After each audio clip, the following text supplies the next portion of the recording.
Shalom para pemirsa di seluruh tanah air atau di mana saja saat ini Anda berada. Kita senang sekali hari ini dapat berjumpa kembali dalam mempelajari firman Tuhan. Dan seperti biasa hari ini kita akan pelajari firman Tuhan mengenai roh nubuat. Dan tanpa terasa kita sudah memasuki pertemuan kita yang ke-37. Dan kali ini judulnya adalah Aniaya karena undang-undang hari Minggu. Dan seperti biasa kita akan ditemani oleh narasumber kita, yaitu Bapak Pendeta Egul Tom. Shalom Pak. Shalom Bu. Ya, sehat Pak? Sehat Bu, terima kasih. Senang sekali Pak Pendeta kita dapat bertemu juga hari ini. Dan tentunya kita akan meneruskan pelajaran kita yang sudah lalu ya Pak ya. Kita kembali ke pelajaran kita yang baru, yaitu untuk pertemuan yang ke-37. Judul kita yang kita akan pelajari hari ini Pak Pendeta, yaitu Aniaya karena undang-undang hari Minggu. Ya. Baik Pak Pendeta, kalau gitu saya akan berikan satu pertanyaan di sini Pak. Pertanyaannya adalah, kira-kira ya Pak ya, kapankah penyucian hari Minggu itu menjadi tanda binatang atau sebagai tanda binatang itu? Baik Bu. Jadi semua pelajaran nubuatan yang kita mau bahas di sini adalah berdasarkan penjelasan dari tulisan yang diilhamkan, yang kita yakini di dalam diri hamba Tuhan Ellen Gold-Harmon. Ya. Beliau telah menuliskan lebih dari 100.000 halaman dan semua itu diberikan Tuhan kepadanya lebih kurang 2.000 kali khayal selama pelayanan 70 tahun dalam kehidupannya. Nah, dari tulisan itu kita dapati penjelasannya sebagai berikut. Saya kutip dari Babel Komentari jilid 7 halaman 97. Ya. Bahwa di dalam Alkitab kita sudah pelajari ada binatang, patung binatang dan tanda binatang. Ya. Nah, sekarang pertanyaannya, kapankah hari Minggu itu sudah menjadi tanda binatang? Ya. Jadi jawabannya begini Bu. Pemeliharaan hari Minggu belum menjadi tanda binatang. Hal itu tidak akan jadi hingga keluar perintah yang menyuruh orang untuk menyembah Sabat yang diberhalakan. Masanya akan tiba bila hari Minggu menjadi satu ujian, tetapi masanya belum datang. Jadi hari Minggu menjadi tanda binatang bila mana hari Minggu sudah dipaksakan, dikuduskan oleh undang-undang negara. Nah, gitu ya Pak. Nah, sedangkan begini Pak ya. Bagaimana umat Tuhan yang harus melakukannya atau apa yang harus dilakukan oleh umat Tuhan itu ya Pak ya, sementara pemaksaan hari Minggu itu semakin mendekat. Ya. Jadi sementara ini undang-undang hari Minggu mendekat, amaran itu mengatakan bahwa kita ini tidak boleh tinggal diam. Artinya mengatakan ya itu kita tinggal diam aja toh nanti nubuatan akan terjadi. Ya. Oh, tidak boleh begitu. Dikatakan roh nubuat begini Bu. Saya kutip dari satu buku peristiwa akhir zaman halaman 117. Dia bilang begini Bu ya. Ada banyak orang sedang santai dan tertidur seperti sebelumnya. Mereka mengatakan, kalau memang nubuatan sudah meramalkan pemaksaan pemeliharaan hari Minggu, pastilah undang-undang itu akan dijalankan. Dan karena berkesimpulan demikian, lalu mereka duduk-duduk tenang sambil menantikan peristiwa itu. Menghibur diri sendiri dengan pemikiran bahwa Allah akan melindungi umatnya pada masa kesusahan. Tetapi Allah tidak akan menyelamatkan jika kita tidak berusaha apa-apa untuk melakukan pekerjaan yang telah dipercayakan kepada kita. Jadi maksudnya kita tidak bisa tinggal diam menunggu undang-undang hari Minggu dipaksakan. Kita harus berusaha dengan sekuat tenaga supaya semua orang juga tahu bahwa ada nubuatan dan akan terjadi seperti itu, dan kita harus menyucikan satu hari yang disuruh Tuhan disucikan. Dengan cara seperti itulah orang akan selamat. Jadi kita tidak bisa diam terus menunggu terjadi digenapi nubuatan, tidak bisa. Nah, saya tambahkan lagi Bu ya, dikatakan begini. di dalam 9 Testimonis halaman 106. Kerohanian akan semakin lemah, akhirnya mati jika mereka tidak bekerja untuk memenangkan jiwa-jiwa bagi Kristus. Jadi menginjil, memenangkan jiwa bagi Kristus itu satu keharusan supaya kerohanian kita berkembang, kerohanian kita bertumbuh, keimanan kita tetap waspada menunggu aniaya itu terjadi. Begitu. Nah sekarang pertanyaan gini Pak ya, bagaimana ada hal-hal apa lagi ya Pak ya untuk umat-umat yang percaya yang harus kita lakukan sementara pergerakan hari Minggu ini sangat bergelora nih Pak pada saat. Iya. Jadi sementara nubuatan ini mau digenapi, Roh Nubuat mengatakan, saya kutip Bu ya, dari buku peristiwa zaman halaman 117. Dia bilang begini, saya, kata Nyonya Hawaii, berharap agar trompet dibunyikan dengan nada tertentu sehubungan dengan pergerakan undang-undang hari Minggu ini. Saya pikir adalah paling baik kalau di dalam majalah-majalah soal kekekalan hukum Allah ditegaskan secara khusus. Jadi maksudnya kita tetap mengangkat tinggi-tinggi di hadapan seluruh manusia akan pentingnya pelihara hari Sabat. Sementara undang-undang pemaksaan itu segera akan terjadi, kita tidak bisa diam. Maka dikatakan, buatlah, apakah di majalah, apakah itu di traktat-traktat atau buku-buku kecil tentang hari Sabat, hari kudus Tuhan. Sebarkan kemana-mana supaya orang tahu. Dan mungkin perlu juga diamarkan, akan tiba satu saat memaksakan satu hari, yaitu hari Minggu. Ini penting. Oke, Pak, kalau begitu kira-kira kesusahan apa sih Pak yang akan menimpa kepada umat-umat Tuhan yang setia untuk memelihara hari Sabat, hari yang benar? Baik, jadi di sini nubuatan juga berkata, ada tahapnya. Bila mana undang-undang hari Minggu itu mulai dipaksakan, tahapnya disebut early travels. Jadi kesukaran mula-mula. Sebab kesukaran mula-mula diakhiri dengan kesukaran besar. Jadi nubuatan mengatakan kesukaran mula-mula itu bagaimana? Apa yang akan terjadi kepada orang-orang yang setia pelihara di Sabat? Nah, ini kita jelaskan. Dikatakan begini, Bu. Pada saat hari Minggu mulai dipaksakan, saya kutip dari Early Writings halaman 85, Bu ya. Pada saat hari Minggu mulai dipaksakan, nah, kesukaran yang mula-mula di sini terjadi.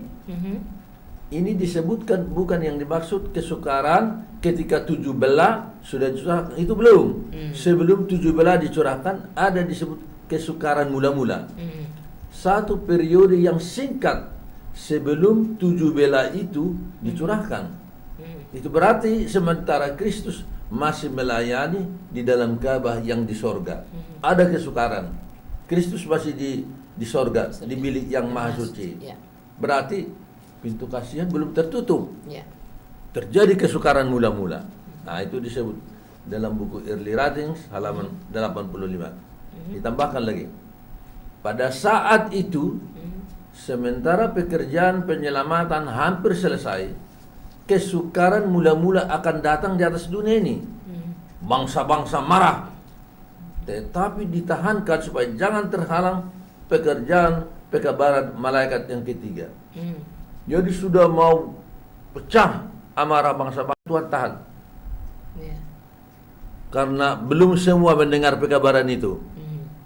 Dan inilah yang disebut kesukaran mula-mula. Jadi sementara sudah mulai aniaya itu terjadi, tetapi umat Tuhan disuruh Tuhan untuk menyampaikan pekabaran itu walau di dalam kesusahan.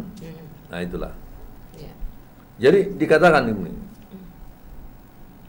sementara sudah mulai bergejolak bangsa-bangsa, Maka pada saat permulaan kesusahan itu, kita dipenuhi oleh Rohul Kudus, dan kita pun pergi keluar mengkhotbahkan hari Sabat dengan seruan nyaring. Early Writings halaman 33. Jadi seruan keras pekabaran 3 malaikat itu artinya Tuhan sudah mencurahkan hujan akhir kepada umatnya yang sisa untuk memberitakan pekabaran 3 malaikat dengan berani, sementara kesusahan sudah bergejolak. Jadi di tengah-tengah kesusahan, di tengah-tengah kesusahan itulah dikabarkan apa? Pekabaran 3 malaikat dengan seruan nyaring. Jadi ditolong dengan kecurahan hujan akhir itu, maka Injil ini sangat cepat tersebar di seluruh dunia. Ditambahkan lagi, Bu, akan tiba waktunya karena pembelaan kita terhadap kebenaran Alkitab, kita akan dituduh sebagai pengkhianat-pengkhianat. Orang-orang kaya, orang-orang pintar, orang-orang terpelajar bersatu padu menghina mereka. Baik penguasa-penguasa, pendeta-pendeta dan anggota gereja di seluruh dunia akan sepakat menganiaya mereka dengan satu suara, satu pena, cemoohan, ancaman, olok-olokan. Mereka berusaha menghancurkan iman umat Tuhan. 5 Testimonis halaman 450. Jadi bersatulah seluruh dunia menghancurkan iman orang yang masih tetap teguh memegang firman Tuhan ini, hukum hari Sabat yang benar. Maka di dalam situasi seperti itulah Tuhan curahkan hujan akhir, Rohul Kudus. Mereka diberi apa? Kuasa. Jadi sebagaimana zaman dahulu, Bu, pada zaman rasul-rasul diberi kuasa, mereka membuat mukjizat, ada bahasa lidah yang bisa dimengerti, ya Pak ya.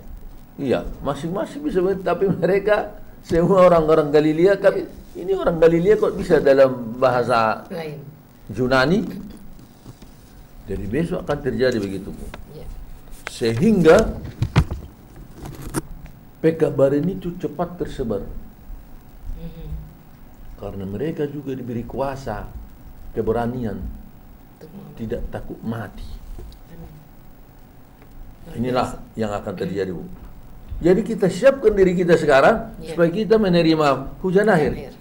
Karena hujan akhir hanya diberi kepada orang yang sudah termeterai. Nah sekaranglah persiapan pemeteraian. Nah sekarang timbul Pak ya, dengan keadaan yang seperti itu tadi, kira-kira apakah benar Pak akan timbul larangan menjual beli bagi umat Tuhan, Pak? Oh iya. Larangan yang sangat begitu. Betul, Bu. Memang nubuatan mengatakan akan ada larangan membeli dan menjual bagi umat Tuhan yang setia. Mungkin tolong Ibu baca dulu ayatnya. Wahyu 13 ayat 17. Wahyu 13. Wahyu 13. Wahyu 13 ayat 17. Wahyu 13 ayat yang ke-17. Saya akan baca. Wahyu 13 ayat yang ke-17 bunyinya adalah, dan tidak seorang pun yang dapat membeli atau menjual selain daripada mereka yang memakai tanda itu, yaitu nama binatang itu atau bilangan namanya. Ini ayat ini dikomentari oleh Roh Nubuat, tulisan yang diilhamkan, berkata seperti berikut, Bu. Saya itu kutip dari Desire of Ages halaman 121, 122. Dia katakan begini. Pada akhir pertikaian yang besar itu dengan setan, mereka yang setia kepada Allah akan melihat bahwa segala bantuan perlengkapan duniawi akan terputus karena mereka menolak untuk melanggar hukum Allah dan menurut akan kuasa dunia. Maka mereka akan dilarang membeli atau menjual. Jadi untuk memaksakan supaya mereka harus mengikuti dan menyucikan hari Minggu itu, kamu tidak boleh membeli makanan di supermarket. Kalau kamu punya gandum, kamu mau jual, tidak ada tempat penjualannya. Supaya kamu tunduk, terima tanda binatang. Ditambahkan Bu ya, saya baca, ditambahkan dalam buku 2 Selected Messages halaman 141. Waktunya akan datang dengan cepat sekali bila kuasa yang mengendalikan serikat-serikat buruh akan menjadi satu alat menindas dengan kejam. Berulang-ulang Tuhan memberi petunjuk agar umat itu pergi keluar dengan keluarganya, keluar dari kota-kota ke desa-desa, di mana mereka dapat memperoleh sendiri keperluan hidup. Karena masa yang akan datang, persoalan membeli dan menjual itu menjadi sangat serius. Jadi Tuhan juga akan membuka jalan bagi umat itu supaya keluar dari masalah menjual dan membeli itu akan buka jalan. Pergi ke desa-desa, mendapatkan sebidang tanah, diusahain, Tuhan akan buka jalan. Dan kesukaran itu ya Pak. Dan ada waktunya itu. Jadi saya lihat ada orang mendahului sekarang, ya, belum lagi ada petunjuk sudah di apa? Sudah jual rumah, pergi sudah ke gunung. Belum. Katakan di sini, Tuhan akan membuka jalan. Kemudian ditambahkan lagi, Bu. Setan akan berkata, saya kutip dari Prophet and King, halaman 183. Setan akan berkata, karena takut kekurangan makanan, takut kekurangan pakaian, mereka akan menggabungkan diri dengan dunia dalam pelanggaran akan hukum Allah. Maka seluruh dunia akan di bawah kekuasaan setan. Nah, itulah tujuan setan. Supaya dunia ini tunduk kepada saya buat aturan tidak boleh membeli, tidak boleh menjual, agar manusia ini takut kekurangan, harus mengikuti perintah saya. Sucikan hari apa? Hari Minggu. Sekarang pertanyaan gini Pak, pada saat aniaya pertama ini terjadi ya Pak ya, atau mula-mula ini terjadi Pak ya, nah umat Tuhan apakah dibiarkan mati begitu saja Pak? Atau mati terbunuh begitu Pak? Ya, jadi sementara kelaparan, dianiaya, dicemooh, dihina, dipenjarakan. Kita baca tulisan diilhamkan begini. Adalah satu pemandangan, saya kutip dari 5 Testimonies 712. Adalah satu pemandangan di hadapan kita, satu pergumulan terus menerus. Risikonya penjara, kehilangan harta benda, bahkan kematian sekalipun dalam mempertahankan hukum Allah. Jadi ada Bu, ada yang dibiarkan Tuhan terbunuh, tapi kau usah takut. Penjara. Karena Tuhan tahu seseorang tidak berani mati, yang enggak dibiarkan. Tuhan tidak mencobai melebihi apa? Kekuatan kita. Tapi kalau hukum mati itu harus menimpa seseorang, harus. Tuhan berikan kekuatan berani mati. Tuhan berikan itu. Luar biasa ya Pak. Nah, tapi sekarang pertanyaan gini Pak, bagaimana bisa umat Allah ya Pak ya sanggup mengalami semua akan aniaya itu Pak? Iya. Jadi kalau kita lihat hebatnya aniaya itu, siapa yang tahan? Ya, lihat sekarang ini begini aja bergejolak, sudah ada yang gereja pecah, ribu-ribu sudah ada yang tidak mau ke gereja, ini aniaya. Nah, begini pernyataan Roh Nubuat menghadapi aniaya itu. Saya kutip dari buku Our High Calling 357. Bila mana kita dipanggil untuk menderita karena Kristus, maka kita akan tahan, sanggup masuk dalam penjara, dan percaya kepadanya sebagaimana anak kecil percaya akan orang tuanya. Sekarang adalah saatnya memelihara iman yang seperti itu terhadap Bapa di surga. Ya. Sekarang. Jadi latihan kita sekarang tidak lagi memusingkan soal makan, soal minum, keselamatan, tidak. Sebagaimana anak kecil kepada bapaknya. Percaya kepada bapaknya. Percaya sungguh kepada bapaknya.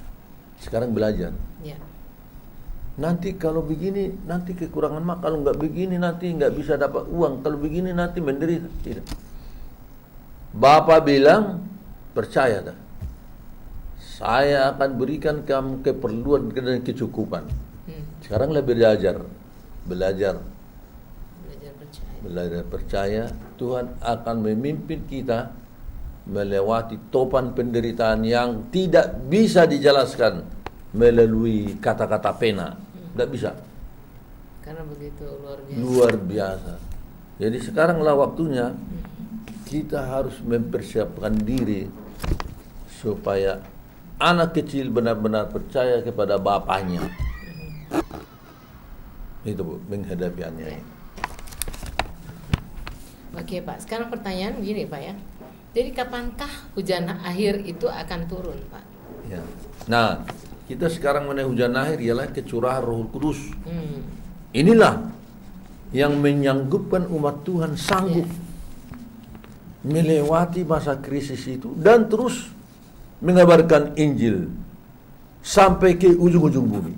Inilah hujan akhir. Kapan hujan akhir itu? Dikatakan 2 Testimonies Treasure halaman 69. Setelah umat Allah dimeteraikan, maka mereka akan menerima hujan akhir. Inilah sebenarnya yang harus kita kumandangkan sekarang. Siapkan dirimu menerima hujan akhir. Bertobatlah sungguh-sungguh supaya kita siap dimeteraikan. Dikatakan dalam Efesus 4:30, jangan kamu mendukakan Roh Kudus yang memeteraikan kamu pada hari keselamatan. Jadi pemeteraian itu sekarang penyerahan total kepada bisikan Roh Kudus.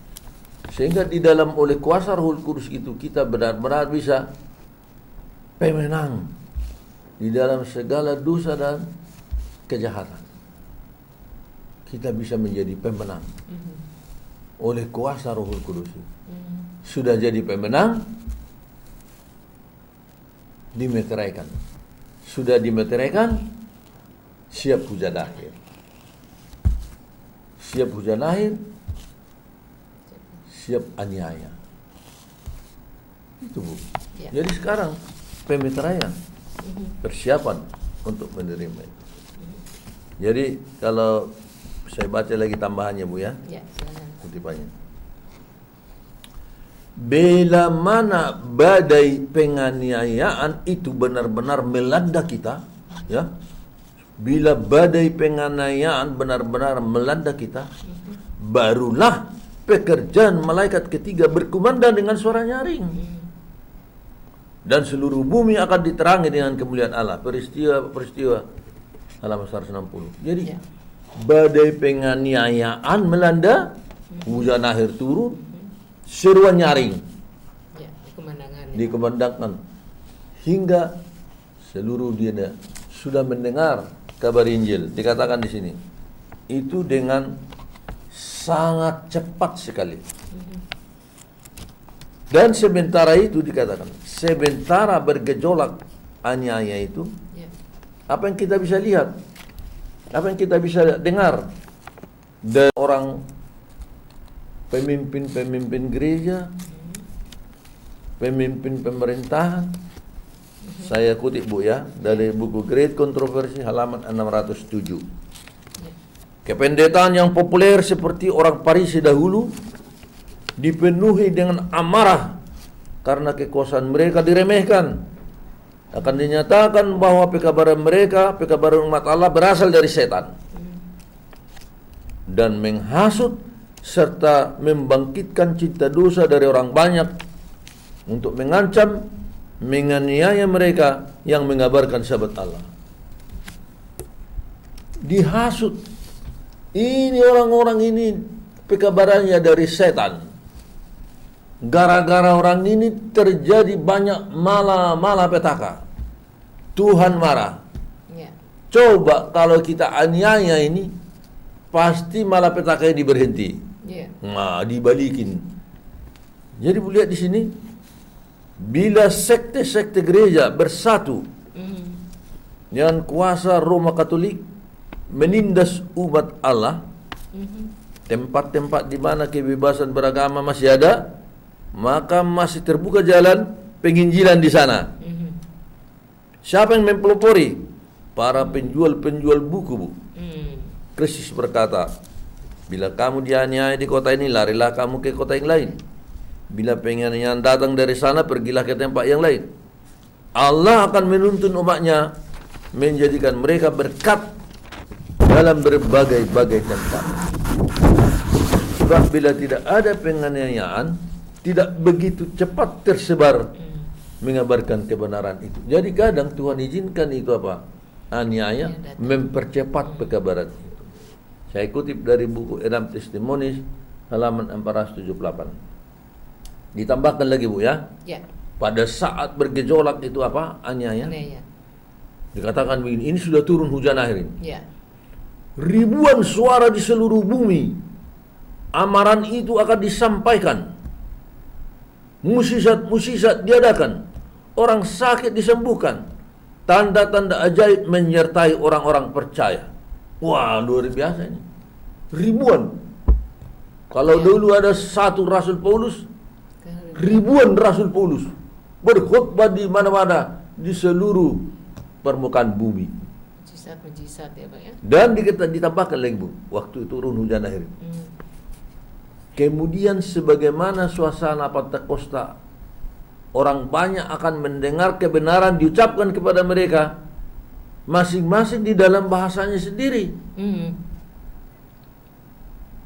Otomatis tuh ya, Pak. Bisa. Ya, jadi sama seperti sama rasul-rasul itu. Iya.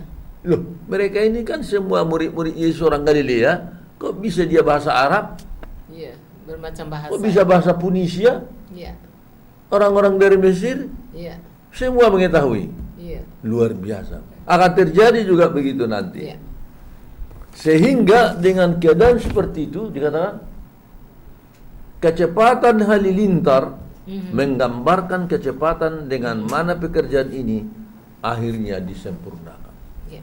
Sangat cepat sekali, Bu. Izin ke seluruh dunia dengan keajaiban kecurahan hujan akhir tersebut. Ya. Begitu, Bu. Kerajaan kita sangat luar biasa sekali, Pak. Karena kita akan teruskan kembali, tapi kita akan rehat sesaat ya, Pak, ya. Baik para pemirsa yang kami kasihi dan kami cintai, pelajaran kita hari ini sangat luar biasa. Tentu kita akan ikuti terus, tetapi setelah yang satu ini.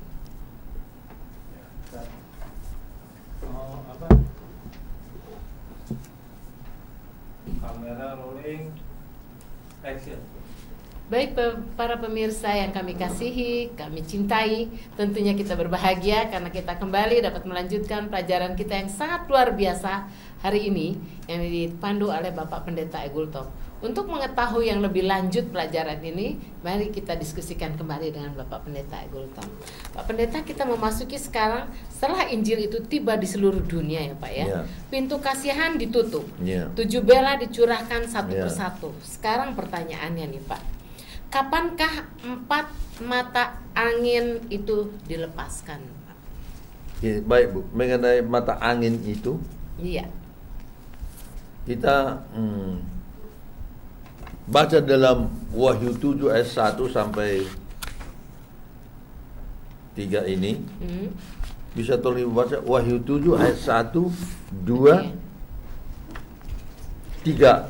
Wahyu 7 Ayat 1, 2, dan 3. ayat 1, 2, dan 3 ya, Pak, ya. Yaitu mengenai pemeteraian. Oke. Saya akan bacakan Ya, Wahyu silakan. 7 ayat 1, 2, dan Dan 3. 3. Kemudian daripada itu aku melihat 4 malaikat berdiri pada keempat penjuru bumi, dan mereka menahan keempat angin bumi, supaya jangan ada angin bertiup di darat, atau di laut, atau di pohon-pohon. Dan aku melihat seorang malaikat lain muncul dari tempat matahari terbit. Ia membawa meterai Allah yang hidup, dan ia berseru dengan suara yang nyaring. kepada keempat malaikat yang ditugaskan untuk merusakkan bumi dan laut. Katanya, janganlah merusakkan bumi atau laut atau pohon-pohon sebelum kami memeteraikan hamba-hamba Allah kami pada dahi mereka. Ya. Jadi pertanyaan Ibu tadi, kapankah empat mata angin Iya. itu lepas? Iya. Jadi jawabannya di sini, tahan. Jangan biarkan bertiup sebelum kami selesai memeteraikan. Iya. Ya.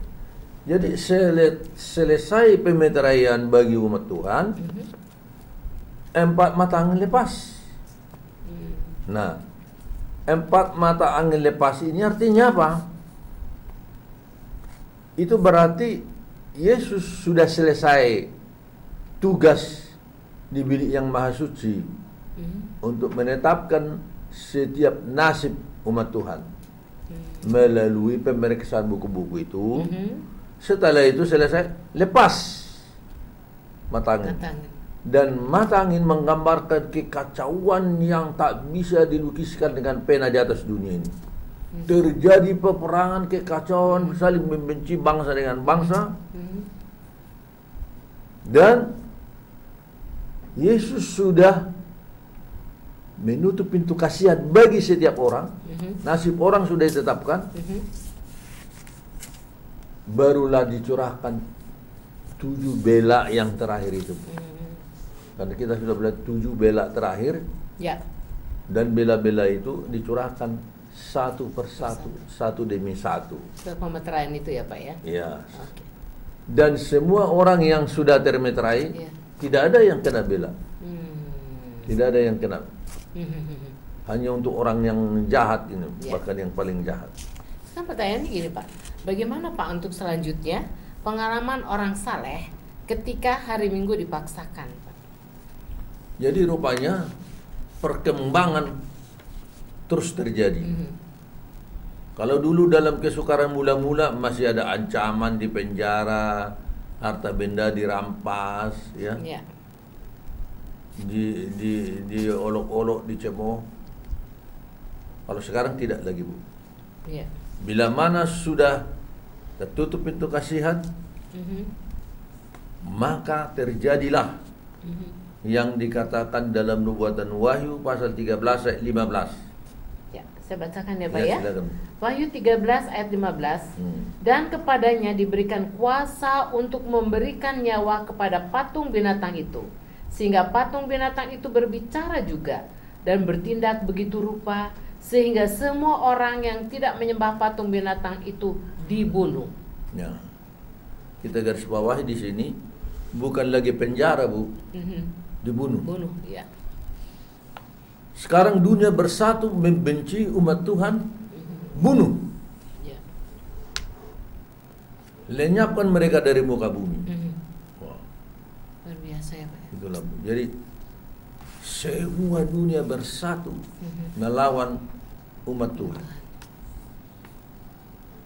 Kelihatannya ini seperti tidak mungkin ya. Iya. Bagaimana bisa perintah Iya. negara membunuh satu sekte yang tidak setuju dengan apa yang mereka mau? Iya. Tapi ini nubuatan. Ini nubuatan. Iya. Ini Tuhan katakan Iya. akan terjadi. Ya. Jadi ketika perintah dikeluarkan oleh berbagai penguasa dunia Kristen, ini penguasa dunia Kristen, Iya. terhadap para pemelihara hukum ini akan menghapuskan perlindungan pemerintah, membiarkan mereka kepada orang-orang yang menginginkan pemusnahan mereka. Maka umat Allah akan melarikan diri dari kota-kota dan desa-desa, lalu berkumpul bersama dalam rombongan-rombongan, tinggal di tempat-tempat yang paling terpencil dan paling terasing. Great Kontroversi 626. Iya. Kita keluarkan, kita bunuh, keluarlah Iya. ke desa-desa, bukan dari desa lagi, ke tempat terpencil, Lebih jauh dari desa Lebih lagi jauh Pak. lagi. Dan terasing ya Pak di sana ya. terasing. Tempat- Dan mereka berkelompok-kelompok, Bu. Jadi ya, kelompok Iya, iya. ini, kelompok ini. Ada beberapa kelompok Pak ya Pak Jadi ya. mereka juga saling menguatkan satu sama lain. Ya. Tapi pertanyaannya sekarang gini Pak, apa Tuhan tidak mau ikut campur Pak dalam peristiwa seperti ini Pak? Nah, sementara dunia sudah mau membinasakan umat Tuhan, bagaimana Tuhan campur tangan itu dari pertanyaan Bu? Iya. Dengarlah Bu.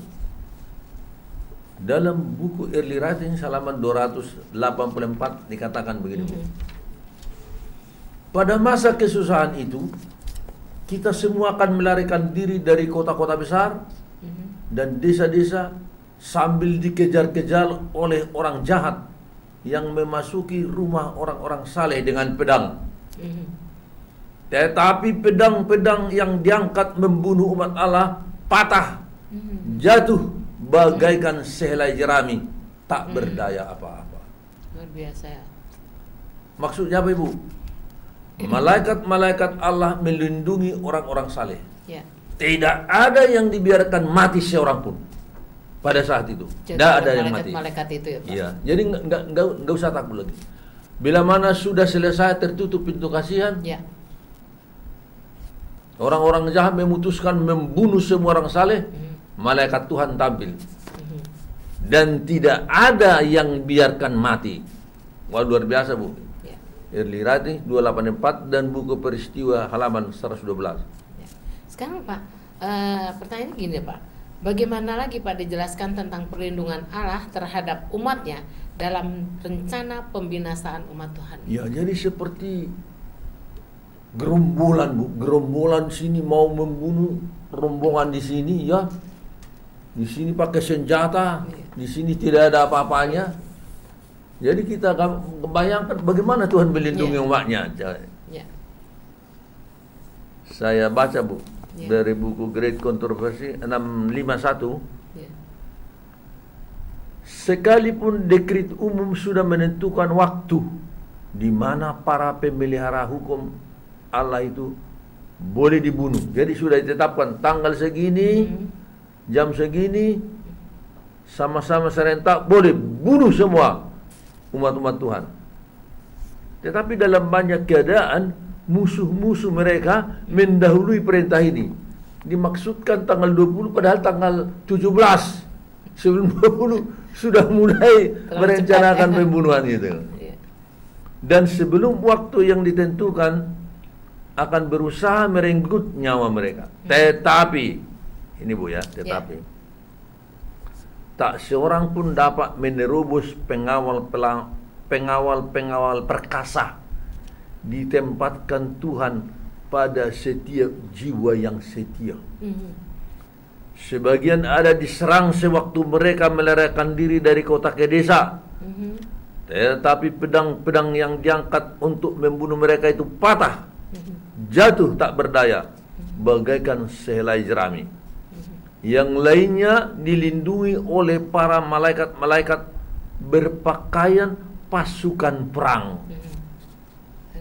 Malaikat menyamar pasukan perang melindungi umat Tuhan. Pengawal yang perkasa ya Pak ya. Jadi tidak perlu lagi Bu ditakut kalau sudah keluar perintah umum secara dekret, Tuhan campur tangan. Ya. Nah sekarang pertanyaannya Pak, bagaimana Pak bisa ya umat Allah ini sanggup mengalami semua aniaya itu? Ya, tentunya Bu, sebagai kita sekarang manusia stres ya, malam dikejar di sini, kelaparan, tidak.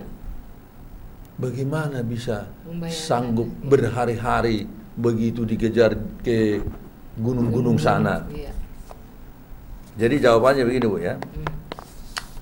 Dari buku Our High Calling halaman 357.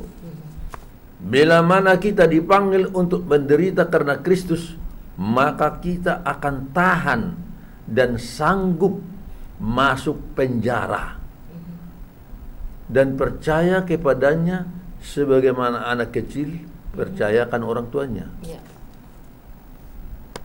Sekaranglah saatnya untuk memelihara iman seperti itu terhadap Bapa di surga. Jadi bila mana nanti sudah datang aniaya, dikejar di hutan di sana, Tuhan memberi kesanggupan. Dan tentunya tidak ada lagi yang tawar, tidak ada lagi yang kalah. Karena seperti anak kecil benar-benar percaya kepada bapaknya.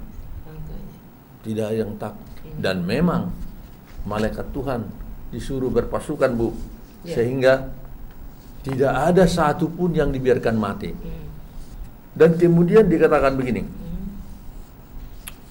murid-murid itu belum dianugerahi keberanian dan benteng-benteng bagi orang-orang yang akan mati syahid, sehingga rahmat seperti itu dibutuhkan. Jadi Tuhan juga memberikan keberanian mati. Ya, untuk mati ya Pak ya. Itu mati. Jadi mati syahid ya Pak. Mati syahid. Tapi di sini nggak ada yang dibiarkan mati.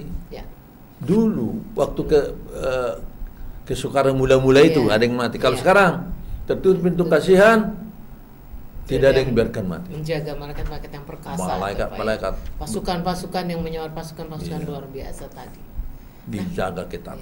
Sekarang pertanyaan Pak, apa Tuhan tidak campur tangan Pak dalam peristiwa itu Pak? Jadi bagaimana campur tangan Tuhan? Kita baca Bu ya di sini. Ya.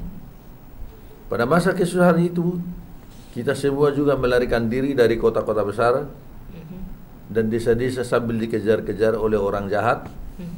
Dan masuk rumah-rumah saleh dengan pedang.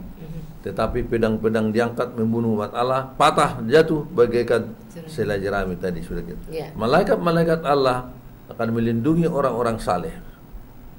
Mereka datang seperti laskar. Itulah cara Tuhan melindungi. Ya. Ya. Nah, sekarang pertanyaan terakhir mungkin ya Pak ya. Bagaimana lagi Pak dijelaskan tentang perlindungan Allah ini terhadap umatnya ya Pak ya? Karena dalam rencana pembinasaan umat Tuhan itu sendiri. Baik.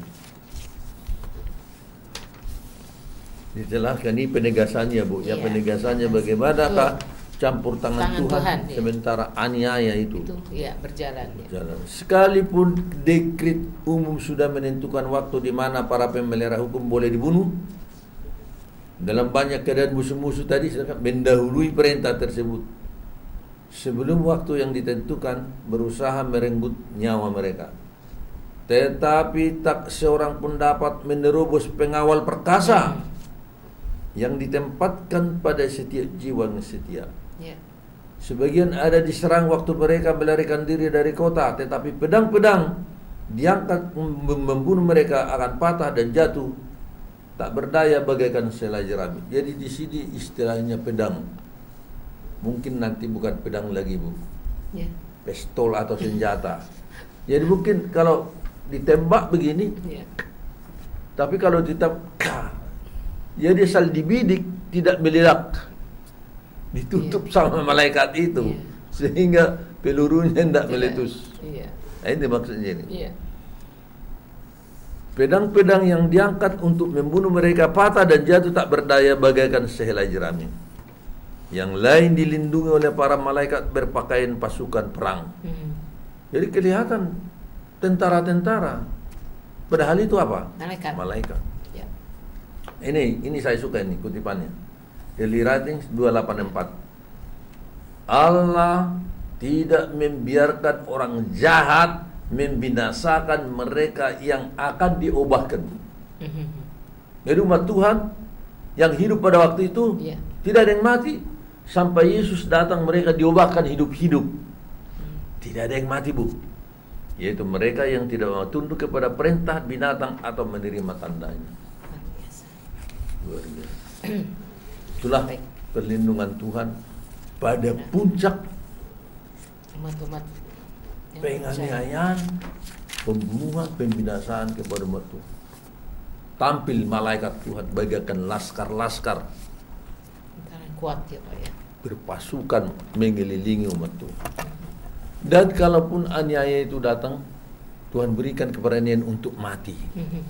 Jadi yang penting sekarang sini siapkan diri meterai sekarang menerima hujan akhir. Itu yang terpenting. Terpenting ya Pak ya. Sebab kalau kita nanti sudah kebagian teman-teman hujan akhir, kita tidak ada gunanya. Dan sudah ketinggalan. Jadi para pemirsa, camkanlah ini firman nubuatan ini. Tidak ada orang yang selamat tanpa mengadakan persiapan. Amin. Mari kita mempersiapkan sekarang. Amin. Luar biasa. Terima kasih Pak Pendeta. Baik para pemirsa yang kami kasihi dan kami cintai, inilah pelajaran kita hari ini yang sangat luar biasa. Apakah yang akan terjadi? Sudah tadi dijelaskan oleh para pendeta Egultom. Bagaimana kita bersiap-siap? Bagaimana caranya kita menerima pemeteran itu dan menerima hujan akhir itu? Tentunya untuk pelajaran kita yang lebih lanjut lagi nanti akan dijelaskan kembali oleh narasumber kita, yaitu Bapak Pendeta Egultom, tentu dengan judul yang berbeda. Untuk itu, biarlah para pemirsa selalu mengikuti acara ini, karena acara ini sangat luar biasa dan dapat membuat kita untuk bagaimana mempersiapkan diri kita menghadapi ini semua. Para pemirsa, sekali lagi kami senang sekali dengan cara yang kita selalu bertemu di setiap saat. Dan untuk itu kami juga ingin mendoakan para pemirsa, kami ingin mendoakan juga para pemerintah kami. Untuk itu kami minta Bapak Pendeta Egultom untuk mendoakan. Mari kita berdoa. Ya Tuhan Allah Bapa kami yang di surga, kami bersyukur kepada-Mu Tuhan, memberikan kepada kami firman nubuatan, menjelaskan, memberitahukan apa yang akan terjadi dan apa yang akan menimpa umat-umat Tuhan menjelang datangnya Yesus pada hari kiamat. Tuhan, terima kasih karena ternyata saat sekarang Tuhan berikan kami waktu merenungkan dan mempersiapkan diri menghadapi satu masa yang sukar sulit. Karena dunia ini akan bersatu melawan umat Tuhan dan hukum Tuhan. Oleh sebab itulah Tuhan kami berdoa memohon, berikanlah kami kekuatan, kuasa Roh Kudus Tuhan, agar kami sekarang boleh hidup saleh mempersiapkan diri untuk menerima pemeteraian. Dan bila mana tiba waktunya, Tuhan curahkan hujan akhir, sementara umat Tuhan mendapat aniaya, tetapi Tuhan berikan kuasa surga hujan akhir untuk memberitakan pekabaran itu dalam seruan nyaring. Kuasa besar, mukjizat akan terjadi, sehingga dalam kecepatan halilintar Tuhan katakan, Injil ke seluruh dunia sudah selesai, Yesus datang, dan Tuhan akan curahkan satu persatu 7 bela menimpa dunia ini. Terpujilah Engkau Tuhan, Engkau suruhkan para malaikat melindungi umat Tuhan, satu pun Tuhan tidak biarkan mati di tangan orang-orang jahat. Amin. Satu pekabaran kepada kami Tuhan atas janji pemeliharaan Tuhan, supaya kami sekarang belajar percaya kepada Tuhan seperti anak kecil percaya kepada orang tuanya. Tuhan di surga, tolonglah pelajaran ini supaya kami boleh simak, kami yakini, sehingga kami mulai saat ini mempersiapkan diri untuk menjadi orang yang baik, orang yang saleh, menjadi pemenang, meninggalkan segala dosa dan kejahatan, dan kami akan termeterai, siap menerima hujan akhir. Kami berdoa bagi seluruh para pemirsa ini, supaya jangan hanya berlalu begitu saja, tetapi biarlah Roh Tuhan menjamah hati kami masing-masing, supaya kami mulai saat ini mempersiapkan diri untuk itu, supaya kami lulus bila mana pengguncangan yang dahsyat itu terjadi di kalangan gereja Tuhan. Ternyata kami tetap teguh iman kami bersama dengan Yesus. Tuhan, ampuni kami dari banyak kesalahan, dosa dan kekurangan kami. Salutlah kami dengan jiwa kebenaran-Mu Tuhan, supaya kami siap menghadap pengadilan Tuhan kapanpun itu terjadi. Terpujilah Engkau Bapa yang sudah mendengar dan mengabulkan doa kami. Kami berdoa juga bagi negara dan bangsa kami, supaya Tuhan memberkati para pemerintah kami untuk mengatur negara dan bangsa kami menjadi hidup lebih baik dan lebih beribadah kepada-Mu. Kami persembahkan permohonan kepada-Mu Bapa, hanya di dalam nama Yesus Kristus, Tuhan dan Penebus kami. Amin. Amin.